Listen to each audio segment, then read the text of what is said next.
என்னன்னு சொல்லிட்டு நீங்க பாத்தீங்கன்னா, நீங்கள் தொடங்கினால் கர்த்தர் முடிப்பார். அல்லேலூயா. நீங்க தொடங்குறதுதான் உங்களுடைய வேலை. கர்த்தர் என்ன பண்ணுவாரு? அத நன்மையாக முடித்து தருவார். அதுல இருந்து நம்ம 3 பாயிண்ட்ஸ் நம்ம பார்க்க போறோம். முதலாவது சங்கீதம் 65ஆம் சங்கீதம் 2ஆம் வசனம். 65ஆம் சங்கீதம். ஜபத்தை கேட்கிறவரே, மாம்சமான யாவரும் உம்மிடத்தில் வருவார்கள். 66, 19, 20. மெய்யாய் தேவன் எனக்கு செவி கொடுத்தார், என் ஜபத்தின் சத்தத்தை கேட்டார். என் ஜபத்தை தள்ளாமலும் தமது கிருபையை என்னை விட்டு விலகாமலும் இருந்த தேவனுக்கு ஸ்தோத்திரம் உண்டாவதாக. லூக்கா 18:1.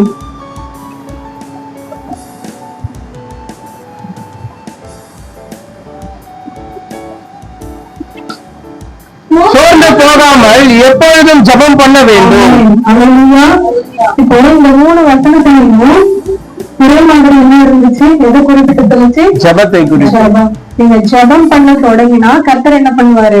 அதை நன்மையாக நம்மளுக்கு முடிச்சு தருவாரு. அல்லேலூயா, அல்லேலூயா. இப்ப வாழ்ற வாழ்க்கையில எப்பயுமே ஆண்டவருக்குள்ள நம்ம இருக்கிறோம்னா ஒவ்வொரு நாளும் பாடுகள் வந்துட்டேதான் இருக்கும். அப்போ நீங்க மத்தவங்க கிட்ட ஜபம்னா என்னது? முதலாவது ஜபம்னா என்னது? நம்ம ஆண்டவர்கிட்ட பேசுறது. அல்லேலூயா, அல்லேலூயா. அப்போ நீங்க யாருக்கிட்டையும் டைம் ஸ்பெண்ட் பண்ணாம இந்த பாடுள்ள நாட்கள்ல ஆண்டவரை நோக்கி நீங்க பேசணும். அல்லேலூயா. நீங்க தொடங்கின போதே, அதாவது ஜபம் பண்ண தொடங்குறதுதான் உங்களுடைய வேலை. அதுக்கான பதில என்ன பண்ணுவாராம்? உடனே அவ தந்து முடிச்சு வைப்பாராம். நம்ம எக்ஸாம்பிள் பாத்தீங்கன்னா, தானியேல் என்ன பண்ணாரு? ஜபம் பண்ண உட்கார்ந்தாரு. அல்லேலூயா. ஜபம் பண்ணும்போது யாரு வந்தது? அங்க காபிரியேல் தூதன் வந்துட்டாரு. வந்துட்டு என்ன சொன்னாரு? நீ வேண்டின பொழுதே என்ன பிறப்பட்டுச்சா? கட்டளை பிறப்பிக்கப்பட்டுச்சு அப்படின்னு சொல்லிட்டு யார் சொல்றது? தூதன் சொல்றாரு. அங்க என்ன நடந்துட்டு இருக்கு? அந்த சம்பவம் என்ன நடந்துட்டு இருக்கு? ஒரு தரிசனம் அவர் காண்றாரு. அந்த தரிசனத்துக்கான விளக்கம் அவருக்கு தெரியல. அல்லேலூயா, அல்லேலூயா. அப்ப அவரு ஜபம் பண்ணும்பொழுது என்ன ஆச்சு? அவருக்கு ஆண்டவர் என்ன பண்றாரு? அந்த விளக்கத்தை உண்டு பண்றாரு. தானியேல் 9ஆம் அதிகாரம் 21ஆம் வசனம். 21. அப்படி நான் ஜபம் பண்ணி கொண்டிருக்கும் போது முதல் தரிசனத்திலே நான் கண்ட தூதனாகிய காபிரியேல் வேகமாய் பறந்து வந்து அந்திவரின் நேரமாகிய வேளையிலே என்னை தொட்டான். 23. நீ மிகவும் பிரியமானவன், ஆதலால் நீ வேண்டிக் கொள்ள தொடங்கின போதே கட்டளை வெளிப்பட்டது. எப்படியா? வேண்டிக் கொள்ள தொடங்கின பொழுது. அப்ப அவர் என்ன தொடங்குறாருங்க? ஜபம் பண்ண தொடங்குறாரு. உடனே அவருக்கு என்ன பண்ணுச்சான்? கட்டளை பிறப்பிடப்பட்டுச்சு. கட்டளை என்னன்னது? ஆர்டர். அல்லேலூயா, அல்லேலூயா. அந்த ஆர்டர் அந்த தூதனுக்கு போயிட்டு சேர்ந்துட்டு உடனே அவருக்கு என்ன பட்டுச்சான்? அடுத்து வாசிங்க. அடுத்து வாசிச்சீங்கன்னா தெரியும். நான் அதை அறிவிக்க வந்தேன். எதை அறிவிக்க வந்தாரு? அந்த விளக்கத்தை. அல்லேலூயா, அல்லேலூயா. அடுத்து வாசிக்கலாம். இப்போதும் சொல்லுற வார்த்தையை நீ கவனித்து கேட்டு தரிசனத்தை அறிந்து கொள். அல்லேலூயா. அப்போ நீங்க ஜெபம் பண்ணும் பொழுது எதுக்காக ஜெபம் பண்ண ஆரம்பிக்க போறீங்கன்னா யாருக்கு தெரியும்? ஆண்டவருக்கு தெரியும். நீங்க பண்ண வேண்டிய காரியம் என்னதுன்னா தொடங்கணும்.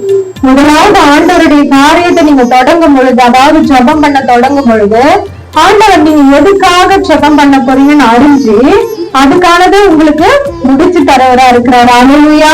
2வது கூட 2 நாளாகமம் 32ஆம் அதிகாரம் 24ஆம் வசனத்துல கூட இந்த இடத்துல என்ன நடக்குதுன்னா, எசேக்கியா ராஜாவுக்கு என்ன இல்ல? சுகம் இல்ல. அல்லேலூயா.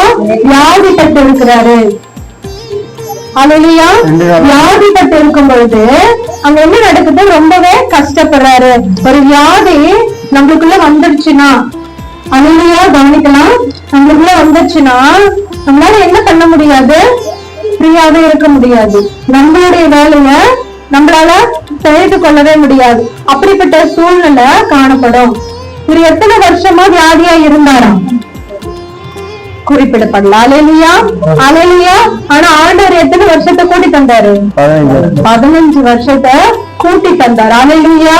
அந்த வியாதியா இருக்கிற சூழ்நிலையில கூட பாத்தீங்கன்னா இவரு வியாதியா இருக்கிறாரு. ஆனா இன்னொருத்தர் கூட திடீர்னு தான் என்ன ஆச்சு, சோதிப்புக்குள்ளாக மாறி தன்னுடைய ஆஸ்தி அந்தஸ்து எல்லாரையும் இழந்தார். யாரு? யோபு. அல்லேலூயா, அல்லேலூயா. தன்னுடைய பிள்ளைகளை கூட இழந்துட்டாரு.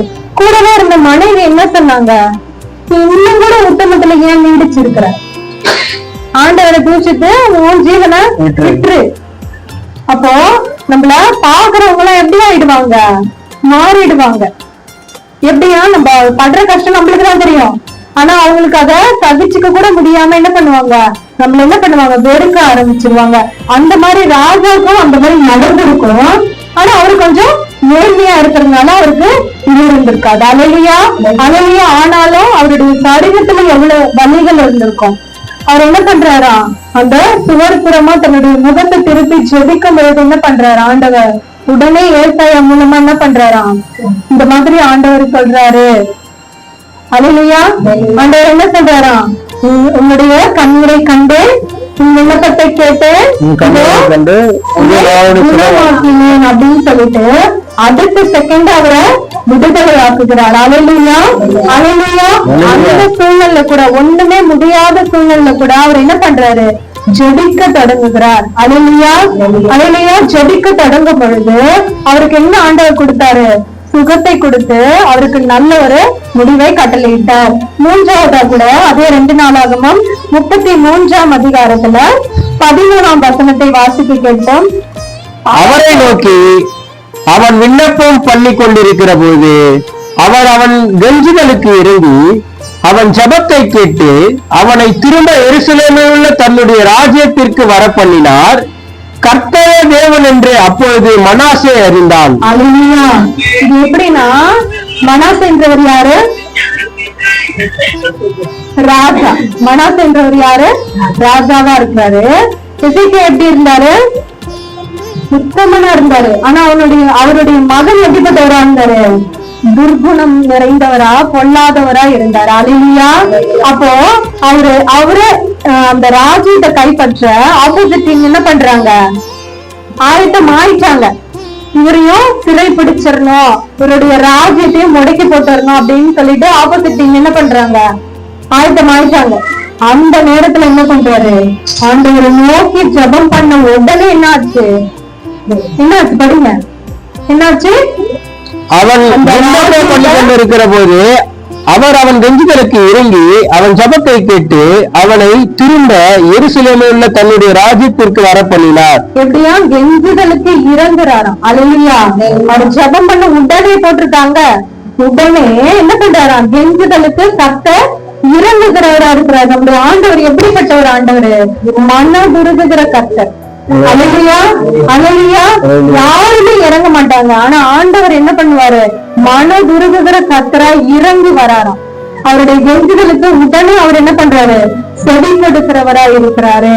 அவர் என்ன பண்றாரு, அந்த மனாசே ராஜா என்ன பண்றாரு, ஜெபிக்க தொடங்கின உடனே அவருக்கு மறுபடியும் அந்த ராஜ்யம் திருப்பி கொல்லப்பட்டுச்சு. அல்லேலூயா, அல்லேலூயா. அப்ப அவங்களுக்கு தெரிஞ்சிருக்கு, நம்ம ஜெபம் பண்ணோம்னா, ஆண்டவர்கிட்ட பேசணும்னா முடியாத காரியம் கூட, அசாத்தியமான காரியங்கள் கூட சாத்தியமா ஆண்டவர் முடிச்சு தருவாரு. அல்லேலூயா. இரண்டாவதா கூட பார்க்கலாம். முதலாவது நம்ம என்ன பார்த்தோம், என்ன செய்ய தொடங்கணும், ஜெபம் செய்ய தொடங்கும் பொழுது ஆண்டவர் நல்ல பதிலை நம்மளுக்கு முடித்து கொடுப்பார். இரண்டாவது 2 சாமுவேல் 22ஆம் அதிகாரம் 4ஆம் வசனம்.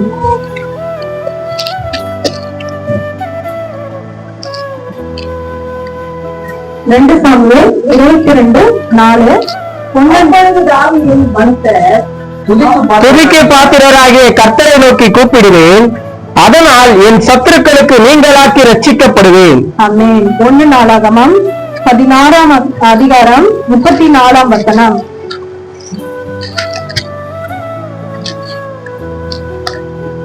சங்கீதம் 34 அவர் நல்லவர், அவர் கிருபை என்றும் உள்ளது. சங்கீதம் 34:1. கர்த்தரை நான் எக்காலத்திலும் சோத்தரிப்பேன், அவர் துதி எப்போதும் என் வாயில் இருக்கும். இதுல என்ன மீண்டா இருக்கு? கர்த்தரை துதிக்கணும். அல்லேலூயா, அல்லேலூயா. ஜெபிக்கிறது மட்டும் போதாது, என்ன பண்ணணும்? ஆண்டவரை துதிக்கணும். நீங்க துதிக்க ஆரம்பிக்கும் போது என்ன ஆகும்? உங்களுக்கு ஆண்டவர் காரியத்தை நன்மையாக முடிக்க செய்வார். 2 நாளாகமம் 20ஆம் அதிகாரம் 22ஆம் வசனம். இங்க என்ன நடக்குதுன்னா, அவர்கள் பாதை பிரித்து துதி செய்து துதி செய்ய தொடங்கின போது யோசுவாவுக்கு விரோதமாய் வந்து பதிவிருந்த அம்மோன் புத்திரரையும் மோவியரையும் சேயீர் மலை தேசத்தாரையும் ஒருவருக்கு விரோதமாய் இருந்து கர்த்தர் எழுந்து பண்ணினால் அவர்கள் செத்து இருந்தார்கள். அல்லேலூயா. யாருக்கு விரோதமா எழும்புறாங்கன்னா, யாருக்கு விரோதமா? அங்க பாருங்க, யூதாவுக்கு விரோதமாய். யூதாவுக்கு விரோதமா. யூதா என்பது யார் பெற்றது? தாவீது. யூதா யூதாவை யாரு பெற்றது? யாக்கோபு தான். எந்த ராகேலா? அப்போ லேயா ஒரு அர்த்தம் இருக்கும் இல்லையா? அவங்க என்ன பேர் சொல்லி என்ன அர்த்தத்தை சொல்லி அவருக்கு பேர் வச்சாங்க? ஆண்டவர் எனக்கு நன்மை செய்ததுனால ஆண்டவரை நான் துதிச்சு பாருங்க. அல்லேலூயா, அல்லேலூயா. அப்ப யூதானா என்னது? துதிக்கு விரோதமாக யார் எழுதுறாங்க? அப்ப சுற்றி எழுந்துக்கிறாங்க. அல்லேலூயா. அப்ப இவங்க என்ன பண்றாங்க? எத்தனை பேர் அந்த எத்தனை ராஜ்யம் அவங்க விரோதமா எழுந்தது? 3 ராஜ்யம். ஆனா இவங்க எத்தனை ராஜ்யமா இருக்கிறாங்க? ஒரே ஒரு ராஜ்யம் தான் இருக்காங்க. 3 ஒரு பங்கா இருக்கிறாங்க, அவங்க 3 பங்கா இருக்கிறாங்க. அல்லேலூயா. எத்தனை பேர் இருந்தாலுமே எதனால முறியடிக்க முடியும்? துதியினால முறியடிக்க முடியும். அல்லேலூயா, அல்லேலூயா. யார் ஒருத்தரும் நம்ம விரோதமா எழுந்துக்கவே முடியாது. நம்ம ஜெபிக்க தொடங்கணும்னா நமக்கு நல்ல ஒரு பதிலை கர்த்தர் தந்து முடித்து வைப்பார். பாடி துதிக்க தொடங்கணும்னா என்ன பண்ணுவாரு? காரியத்தை வாய்க்க செய்வாரு. எதிரிகளை வெட்டுண்டு விழ செய்வாரு. எப்படி போயிட்டாங்களாம் அவங்க? நம்ம யூதாவுக்கு இஸ்ரவேலுக்கு விரோதமா எழும்பி வந்தவங்க 3 ராஜ்யமா இருந்தாலும் என்ன பண்ணாங்க? இவங்க ஒரு ராஜ்யமா இருந்தாலும் பிடிச்சுக்கிட்டே முன்னாடி போகும்போது அவங்களுக்குள்ள என்ன ஆயிடுச்சு? என்ன ஆச்சுன்னே தெரியல. அவங்களுக்குள்ள என்ன ஆயிட்டாங்க? வெட்டுண்டு மடிந்து போயிட்டாங்க. அல்லேலூயா. அப்போ நம்ம துதிக்க தொடங்கணும். கர்த்தர் காரியத்தை வாய்க்க பண்ணுவாரு. 2ஆவதா கூட யோசுவா 6ஆம் அதிகாரம் 20ஆம் வசனத்துல கூட நமக்கு தெரிஞ்சதுதான். இவங்க யோர்தான் நதிக்கு போகணும். ஆனா நடுவுல என்ன தடையா இருக்குது? எரிகோ தடையா இருக்குது. எரிகோனாலும் உங்களுக்கு தெரியும். எரிகோனா அந்த காலத்துல இருந்து இந்த காலத்து வரைக்கும் ஒரு வரலாறு இருக்கு. என்னது? உடைக்கவே முடியாது, தவிர்க்கவே முடியாது, அதை தாண்டியும் போக முடியாது, அது உள்ள இருந்து வெளியவும் வர முடியாது. அந்த வசனத்தை நீங்க வாசிச்சீங்கன்னா கூட தெரியும். உள்ள இருந்து யாரும் வெளியே வரவே முடியாது, வெளியே இருந்து யாரும் உள்ள போகவே முடியாதுன்னு சொல்லிட்டுதான் அங்கே போடப்பட்டிருக்கோம். அப்படிப்பட்ட எரிகோ கோட்டையும் எதனால உடைச்சாங்களாம்? கடப்பாறையோ இல்ல மண்ணடியோ பாமோ எதுனா போட்டாங்களா? இல்ல. 6 நாள் துதிச்சுட்டு வந்து 7ஆவது நாள் 7 முறை துதிச்சுட்டு 7ஆவது முறை துதிக்கும் போது என்னாச்சு? இடிஞ்சு விழுந்துருச்சு. அல்லேலூயா, அல்லேலூயா. அவங்களுக்குள்ள ஒரு தோல்வி இருந்திருக்கும். என்ன? எதுவுமே பண்ணாம யுத்தமே நடத்தாம சுத்தி வாங்கன்னு சொல்றாங்களா அப்படின்னு சொல்லிட்டு கூட வந்தவங்களுக்கு ஒரு கன்ஃபியூஸ்டா இருந்திருக்குமா இல்லையா? ஆனாலும் கர்த்தரை நோக்கி சோர்ந்தே போகாம ஒரு இதுலயும் ஒரு நாள் போயிடுச்சுப்பா, 5 நாள் கூட போயிடுச்சுப்பா, இன்னும் 2 நாள் தான் இருக்கு அப்படின்னு கூட அவங்க சோர்ந்து போகாம என்ன பண்ணல? அதை விட்டு விலகாம துதிச்சுக்கிட்டே சுத்தி வரும்போது ஆண்டவர் பெரிய அற்புதத்தை செய்வார். அல்லேலூயா, அல்லேலூயா. துதி நம்ம செய்யணும். ஆண்டவருக்கு துதிக்கு பாத்திரரா இருக்கிறாங்க. அல்லேலூயா. துதியை விரும்புகிறவரா இருக்கிறோம். அப்ப அவர் விரும்புற காரியத்தை நம்ம பண்ணணும். அப்ப நம்ம துதிக்கதான் தொடங்கணுமே தவிர்த்து ஆண்டவர் அதே காரியத்தை வாய்க்க பண்ணி நமக்கு முடிக்க செய்வாரு. 3ஆவதாக அப்போஸ்தலர் 16ஆம் அதிகாரம் 25ஆம் வசனம். அப்போஸ்தலர் 16:25. நடுராத்திரியிலே பவுலும் சீலாவும் ஜெபம் பண்ணி தேவனை துதித்து பாடினார்கள். காவலில் வைக்கப்பட்டவர்கள் அதை கேட்டுக் கொண்டிருந்தார்கள். அல்லேலூயா. அடுத்து படிங்க. சடுதியிலே சிறைசாலையின் அஸ்திபாரங்கள் அசையும்படியாக பூமி மிகவும் அதிர்ந்தது. உடனே கதவுகள் எல்லாம் திறவுண்டது. எல்லாருடைய கட்டுகளும் கழன்று போயிற்று. அல்லேலூயா, அல்லேலூயா. இங்க முன்னாடி 25வது வசனத்துல பாத்தீங்கன்னா அவங்க என்ன பண்றாங்களா, துதிச்சு பாடுறாங்களா. எந்த சமயத்துல? சிறைசாலையில் வைக்கப்பட்ட சூழ்நிலையில, காலும் கைகளும் கட்டி போட்ட நிலைமையில அவங்க என்ன பண்றாங்க, துதிக்கிறாங்க. துதிக்க ஆரம்பிச்ச உடனே என்ன ஆகுதான், ஒரு அதிர்வு உண்டாயிட்டு அது என்ன பண்ணுதா, கதவுகள் எல்லாம் திறக்கப்பட்டுச்சு. அல்லேலூயா. நம்மளுக்கும் இந்த நாள்ல அடைக்கப்பட்ட சூழ்நிலையா காணப்பட்டிருக்கும். அப்ப நீங்க என்ன பண்ணணும், துதிக்க ஆரம்பிக்கும் பொழுது கதவுகள் எல்லாம் திறக்கப்படும். அல்லேலூயா. துதிக்க ஆரம்பிக்கும் பொழுது ஆண்டவர் என்ன பார்த்து சொல்றாரு, நம்மளை பார்த்து, இதோ திறந்த வாசலை உங்களுக்கு முன்பாக வைத்திருக்கிறேன். அல்லேலூயா, அல்லேலூயா. நீங்க துதிச்சீங்கன்னா அது திறந்துருச்சு. அந்த வசனத்துல என்ன போட்டிருக்கு, ஒருவனும் அதை கூட்டான். அல்லேலூயா. அப்போ நம்ம துதிக்கும் பொழுது கதவுகள் எல்லாம் திறக்கப்படும். அந்த கட்டுகள் எல்லாம் கழண்டு போயிட்டா. யாருடைய கட்டுகள்? அங்க என்ன குறிப்பிட்டிருக்கு, எல்லாருடைய கட்டுகளும் கழன்று போயிட்டு. நம்ம துதிக்கும் பொழுது நம்மளுக்கு மட்டும் விடுதலை கிடையாது, அங்க இருக்க எல்லாருக்கும் விடுதலை. நம்ம துதி செலுத்தும் பொழுது நம்ம மட்டும் அதை கேட்கல, தூதர்கள் மட்டும் கேட்கல, நம்ம சுற்றில இருக்கிற எல்லாருமே கேட்டுட்டு இருக்காங்க. அது அவங்க என்ன பண்ணணும், விசுவாசிச்சாங்கன்னா அவங்களுக்கும் என்ன இருக்கும், அந்த கட்டுகள் அவங்களுக்கும் கழற்றப்படும். அல்லேலூயா. நம்ம துதிக்க ஆரம்பிக்கும் பொழுது நம்முடைய கட்டுகள் திறக்கப்படும், கதவுகள் திறக்கப்படும், தடைகள் உடைக்கப்படும். எதிரிகள் என்ன பண்ணுவாங்களாம், வெட்டுண்டு போவார்கள். அல்லேலூயா, அல்லேலூயா. அப்போ நம்ம தொடங்கும் பொழுது கர்த்தர் அதை நன்மையாக முடித்து தருகிறவராய் இருக்கிறாரு. மூன்றாவதா கூட மார்க்கு 4ஆம் அதிகாரம் 1ஆம் வசனம். அதே மார்க். அவர் மறுபடியும் கடலோரத்திலே போதகம் பண்ண தொடங்கினார். திரளான ஜனங்கள் அவரிடத்தில் கூடி வந்தபடியால் அவர் கடலிலே நின்ற ஒரு படவில் ஏறி உட்கார்ந்தார். ஜனங்கள் எல்லோரும் கடற்கரையில் நின்றார்கள். அல்லேலூயா. 6:2. ஓய்வு நாளான போது ஜெப ஆலயத்தில் உபதேசம் பண்ண தொடங்கினார். அநேகர் கேட்டு ஆச்சரியப்பட்டு, இவைகள் இவனுக்கு எங்கிருந்து வந்தது, இவன் கைகளினால் இப்படிப்பட்ட பலத்த செய்கைகள் நடக்கும்படி இவனுக்கு கொடுக்கப்பட்ட ஞானம் எப்படிப்பட்டது? அல்லேலூயா. மூன்றாவதாக என்ன பண்ண செய்ய தொடங்கணும், உபதேசம், போதகம். அல்லேலூயா, அல்லேலூயா. எதுவுமே படிக்கலையே, படிக்க தெரியாதவங்களுக்கு எப்படி பைபிள் படிக்க தெரியும், எப்படி உபதேசம் பண்ண தெரியும், எப்படி போதகம் பண்ண தெரியும்ட்டு நம்ம நினைக்கவே கூடாது. சீஷர்கள் எல்லாரும் படிச்சவங்களா? இல்ல. எல்லாரும் படிச்சவங்களா? இல்ல, சிலர் தான் படிச்சவங்க. ஆனாலும் ஆண்டவர் என்ன பண்றாரு, 2 பேரா போயிட்டு என்ன பண்ணுங்க, விசேஷம் பண்ணுங்க, போதகம் பண்ணுங்க, உபதேசம் பண்ணுங்கன்னு அனுப்புறாரு. அப்ப அங்க என்ன தேவைப்படல, படிப்பு தேவைப்படல, ஆண்டவருடைய ஞானம் தான் தேவைப்படுது. ஆண்டவர் நம்மளுக்கு போதிக்கிறாரு, அந்த வார்த்தையை எடுத்துட்டு போயிட்டு நம்ம என்ன பண்ணணும், பிறருக்கு போதிக்கணும். நம்ம வேதாகமத்துல நிறைய வசனங்கள் இருக்கு.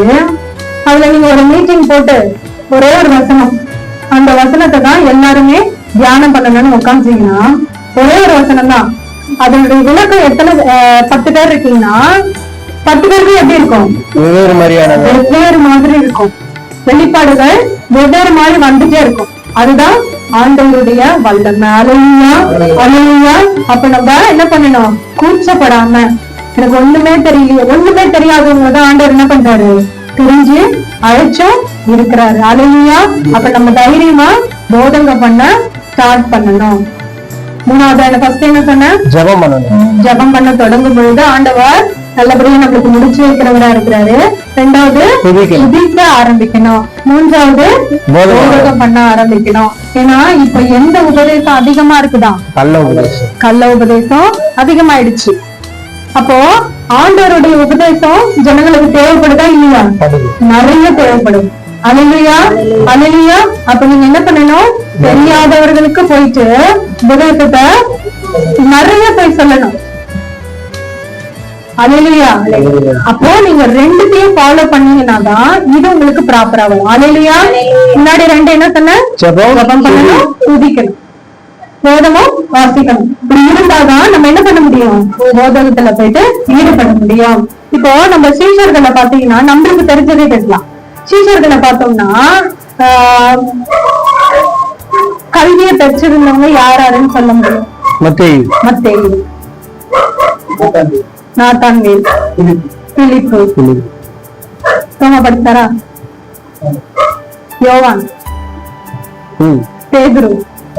அப்ப எப்படி யோவான் ஒரு புத்தகத்தை எழுதுறாரு, பேதுரு எழுதுறாரு, யாக்கோபு எழுதுறாரு, எப்படி? அல்லேலூயா. எப்படி எழுதுறாங்க? ஆண்டவர் ஞானத்தை தருகிறார். ஆண்டவர் முதலாவது அவங்களுக்கு போதிக்கிறார். அல்லேலூயா, அல்லேலூயா. ஆண்டவர் போதிக்கும் பொழுது அவங்க உன்னிப்பா கேட்கிறாங்க, கேட்டு அத டிஸ்ட்ரிபியூட் பண்றாங்க, அவங்களும் போதிக்கிறாங்க. அல்லேலூயா. அப்போ எனக்கு ஒண்ணுமே தெரியலப்பா, இந்த இடத்தை பயன்படுத்துங்கன்னா ஆண்டவர் என்ன பண்ணுவாரு? பயன்படுத்த ஆரம்பிப்பாரு. ஒண்ணுமே தெரியல சொல்லன்னு உக்காந்துட்டே இருக்க கூடாது. அந்த தாளந்து கதை கூட நமக்கு தெரியல. ஆண்டவர் ஒரு தாளந்த கொடுப்பாரு, அது என்ன பண்ணணும்? நம்ம பன்மடங்கா பெருகி ஆண்டவர்கிட்ட ஒப்படைக்கணும். அது நம்ம என்ன பண்ணக்கூடாது? மூடி வைக்க கூடாது, புதைச்சு போடக்கூடாது. அல்லேலூயா, அல்லேலூயா. வாசிக்கலாம். அப்போஸ்தலர் 11ஆம் அதிகாரம் 15ஆம் வசனம். அப்போஸ்தலர் 11:15. நான் பேச தொடங்கின போது பரிசுத்த ஆவியானவர் ஆதியிலே நம்மேல் இறங்கினது போலவே அவர்களும் இறங்கினார். அல்லேலூயா, அல்லேலூயா. யாரு போதிக்க தொடங்குறாங்க? பேதுரு. இந்த இடத்துல பேதுரு போதிக்க தொடங்குறாரு. பேதுரு என்ன தொழில் செஞ்சுட்டு இருந்தாரு? மீன் பிடிக்கிறாரு. அவரை பார்த்து ஆண்டவர் என்ன சொல்றாரு? மனுஷரை பிடிக்கிறவர்களாக்குவேன். அந்த மாதிரியே ஆண்டவர் நடத்தினாரா இல்லையா? அப்போ அவர் என்ன பண்றாரு? ஆண்டவருடைய வார்த்தைக்கு செவி கொடுத்து என்ன பண்றாரு? போதிக்க ஸ்டார்ட் பண்றாரு. ஆனா அவருக்கு படிப்பு இல்லை. ஆனாலும் ஆண்டவரை நம்பி போதிக்க ஆரம்பிக்கும் பொழுது அவருடைய முதல் பிரசங்கத்திலேயே எத்தனை பேர் ஞானஸ்தானம் பெற்றாங்க? 3000 பேர் ரட்சிக்கப்படுதுன்னா சாதாரணமா? கிடையவே கிடையாது. அல்லேலூயா, அல்லேலூயா. ஒரு வேதாகமத்துல கூட என்ன போட்டிருக்கு?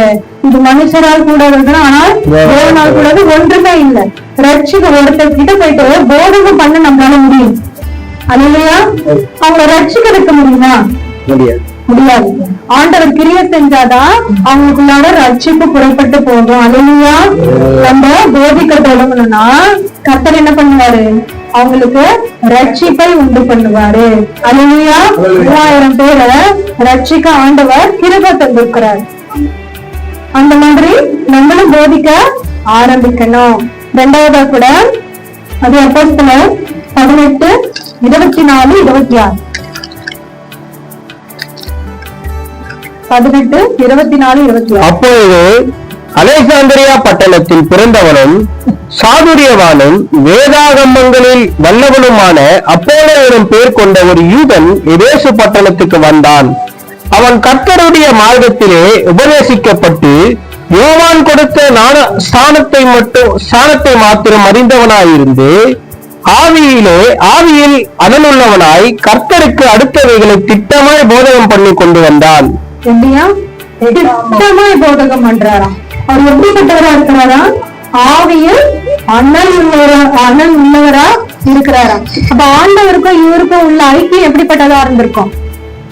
ரொம்பவே ஸ்ட்ராங்கா இருந்திருக்கும். அல்லேலூயா, அல்லேலூயா. அப்படி ஸ்ட்ராங்கா இருந்தவர் என்ன பண்றாரா? ஆண்டவருக்கு அடுத்தவர்கள்னா யாரு? அவர்களுக்கும் என்ன பண்றாரா? போதகம் பண்ண ஸ்டார்ட் பண்றாரு. அல்லேலூயா, அல்லேலூயா. அப்ப என்ன பண்றாங்களா?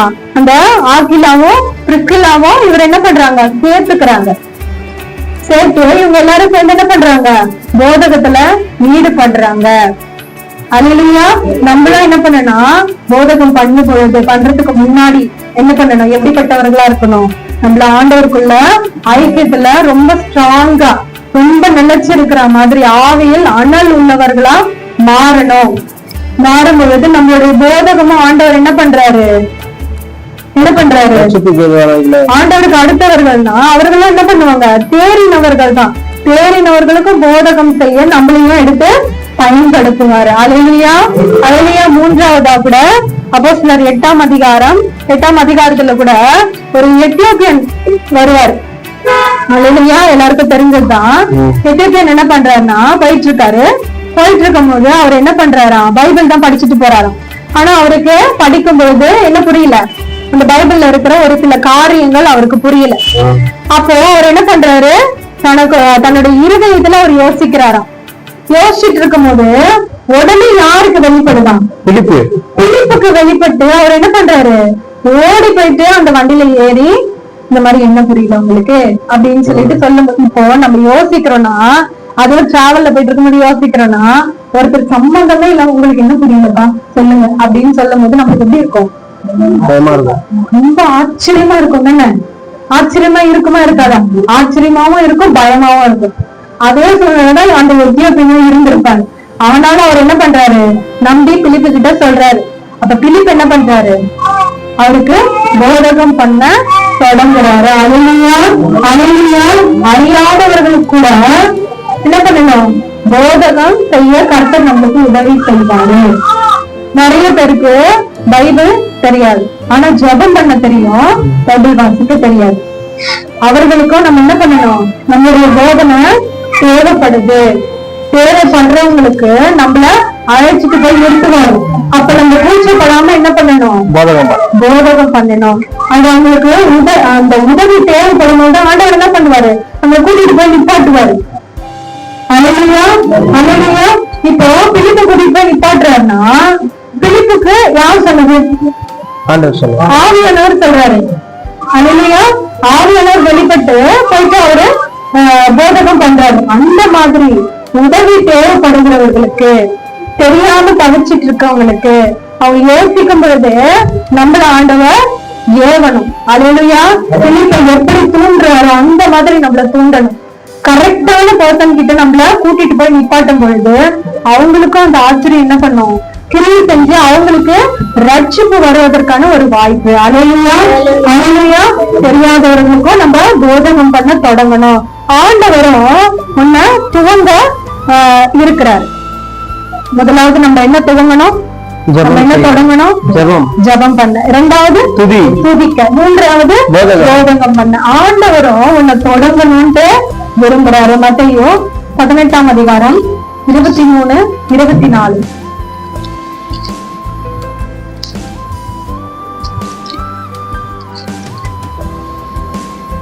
மத்தேயு 18, பரலோகராட்சியில் தன் ஊழியக்காரரிடத்தில் கணக்கு பார்க்க வேண்டும் என்று இருந்த ஒரு ராஜாவுக்கு ஒப்பா இருந்தது. அதுதான் கணக்கு பார்க்கிறவருக்கு ஒப்பா இருக்கலாம். 24ல படிச்சீங்கன்னா, அவர் கணக்கு பார்க்க தொடங்கின போது ஆண்டவர் வருகை எப்படி இருக்குதான், சமீபமா இருக்குது. அப்ப ஆண்டவர் என்ன பண்ணுவாரு, கணக்கு பார்க்க தொடங்குவாரு. அல்லேலூயா. அப்ப நம்ம இப்பத்துல இருந்து என்ன பண்ணணும், இது மூணுத்தையும் தொடங்கினாதான் ஆண்டவர் அந்த நாட்கள்ல நல்ல ஒரு முடிவை நம்மளுக்கு கட்டளையிடுவார். அல்லேலூயா. அல்லேலூயா. வெளிப்படுத்தல் 14ஆம் அதிகாரம் 7ஆம் வசனம்.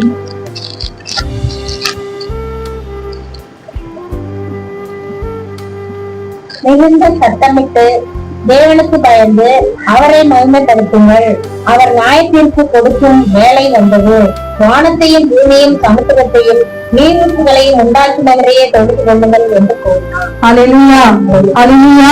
அப்போ நம்ம எல்லாத்தையும் கர்த்தர்கிட்ட நம்ம ஐக்கியமா இருந்து கர்த்தருடைய வார்த்தைக்கு சித்தம் எதுவோ அப்படின்னு செயல் பண்ணுவோம். நம்ம தொடங்கணும்னா கர்த்தர் எப்படி பண்ணுவாராம், முடிக்க வல்லவரா இருக்கிறாரு. அவரே முடிக்கிறாருன்னா அந்த முடிவு எப்படி இருக்கும், சம்பூர்ணமா இருக்கும். அல்லேலூயா. அல்லேலூயா. ஆரம்பம்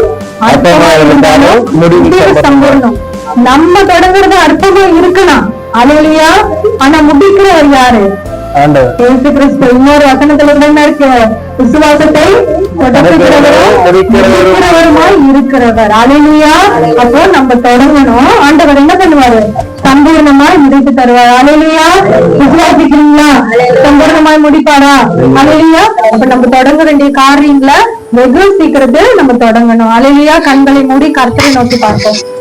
சோதரிக்கிறமையா உனக்கு நன்றி கர்த்தாவே. இதோ கூட இந்த நாளில் கர்த்தாவே அந்த ராஜா ஜபத்தை தொடங்குகிறவர்களாகவும் புதித்து பாட தொடங்குகிறவர்களாகவும் போதிக்க தொடங்குகிறவர்களாக இருக்க நீ உதவி செய்ய கர்த்தாவே. இந்த நாளில் இருந்து ராஜாண்டவரே அப்பா நாங்கள் தொடங்குகிறவர்களாகவும் நீ அதை முடிக்கிறவர்களாகவும் சம்பூர்ண ஒரு முடிவை எங்களுக்கு கட்டளையிடும்படியாய் உங்களை கேட்டுக்கொண்டிருக்க கர்த்தாவே. இந்த வார்த்தையிலிருந்து ஒவ்வொரு நாளும் உதவி செய்து அந்தவரே அப்பா ஸ்தோத்திரம் தகப்பனே ராஜா ஒரு வார்த்தை வல்ல சமட்டை என்று பார்க்கிறோம் கர்த்தாவே. அது ஒவ்வொரு நாளும் ராஜா ஆண்டவரே அப்பா எங்களுக்கு ராஜா கிரியை செய்யும்படியாய் உங்களை கேட்டுக்கொள்கிறேன். இந்த ஆசீர்வாதத்தை தந்த இந்த நல்ல வேலைக்காக நன்றி. ஆசிரியரை ஏற்றுக்கொள்ள செபிக்கிறேன் நல்ல